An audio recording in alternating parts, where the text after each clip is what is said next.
Hello दोस्तों, इस video में हम बात करेंगे national commission for schedule caste के बारे में। वीडियो शुरू होने से पहले सब्सक्राइब नहीं किया तो सब्सक्राइब कर दीजिए और बेल आइकन को प्रेस कर दीजिए। तो आइए बात करते हैं national commission for schedule caste के बारे में। ये एक कॉन्स्टिट्यूशनल बॉडी है। 19 फरवरी 2004 को इसका गठन हुआ था।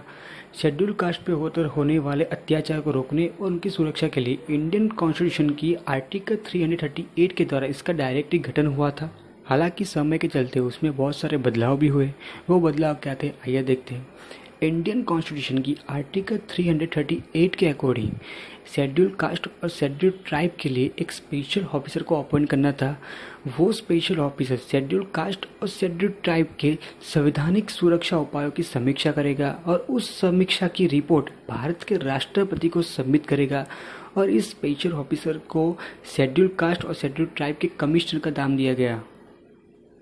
1978 में गवर्नमेंट ने रिजोल्यूशन के थ्रू शेड्यूल कास्ट और शेड्यूल ट्राइब के कमीशन को non statutory multi member body बना दिया। हालांकि वहाँ पे शेड्यूल कास्ट और शेड्यूल ट्राइब के कमिश्नर की पोस्ट तो थी, साथ ही साथ मल्टी मेंबर को भी अपॉइंट करना था। 1987 में गवर्नमेंट ने एक और रिजोल्यूशन के थ्रू इस कमीशन के फंक्शन को मॉडिफाई किया। उसका नाम बदल के नेशनल कमीशन फॉर एससी और एसटी कर दिया। और फिर 65 कॉन्स्टिट्यूशन अमेंडमेंट ऑफ 1990 आ जाने के बाद single special officer for SC और एसटी की जगह पे एक high level multi member body national commission for SC और एसटी का गठन हुआ। और फिर अगेन 89 कॉन्स्टिट्यूशन अमेंडमेंट ऑफ 2003 के आ जाने के बाद combined national commission for SC और एसटी को अलग करके अलग सेपरेट बॉडी बना दिया गया, जो थी नेशनल कमीशन फॉर एससी, जो इंडियन कॉन्स्टिट्यूशन के आर्टिकल 338 में बताया गया है, और दूसरी थी नेशनल कमीशन फॉर एसटी, जो इंडियन कॉन्स्टिट्यूशन के आर्टिकल 338A में बताया गया है। कंबाइंड नेशनल कमीशन के अलग हो जाने के बाद 2004 में नेशनल कमीशन फॉर एससी अस्तित्व में आया। इस नेशनल कमीशन में समाविष्ट होते हैं इनके चेयरपर्सन, वाइस चेयरपर्सन और 3 अन्य मेंबर, जो भारत के राष्ट्रपति के द्वारा अपॉइंट होते हैं। और इनकी कंडीशन ऑफ सर्विस और टेन्योर दोनों ही भारत के राष्ट्रपति के द्वारा निर्धारित किए जाते हैं। अब बात करते हैं इस कमीशन के कार्य की।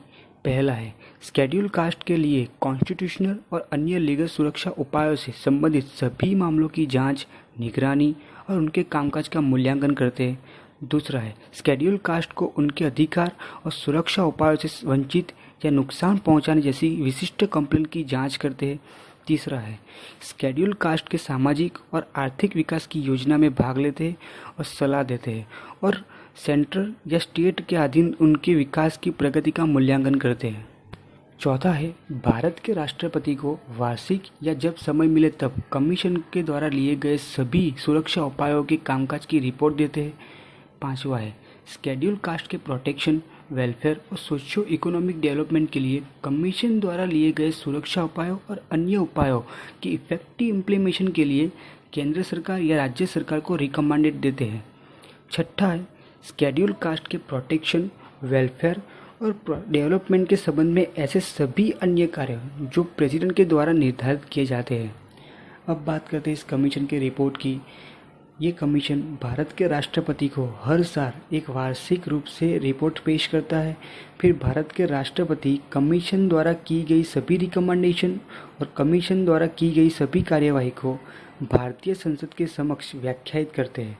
और जब आयोग की किसी भी रिपोर्ट राज्य सरकार से संबंधित हो तो राष्ट्रपति राज्य के राज्यपाल को भी ये रिपोर्ट भेजता है, और फिर राज्य के राज्यपाल राज्य की विधानसभा के समक्ष इस सभी रिकमेंडेशन और आयोग के द्वारा की गई कार्यवाही को व्याख्यायित करते हैं। अब बात करते हैं इस कमीशन के पावर की। इस कमीशन को अपनी प्रोसीजर को नियंत्रित करने की पावर दी जाती है।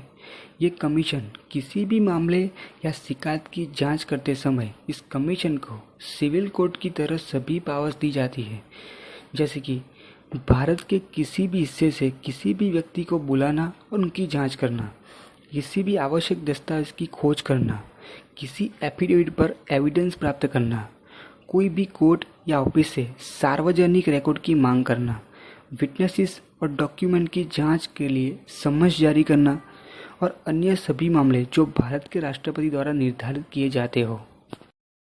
और शेड्यूल कास्ट को असर करने वाले सभी मेजर पॉलिसी मैटर्स पर सेंट्रल गवर्नमेंट और स्टेट गवर्नमेंट को कमीशन से सलाह ले सकती थी।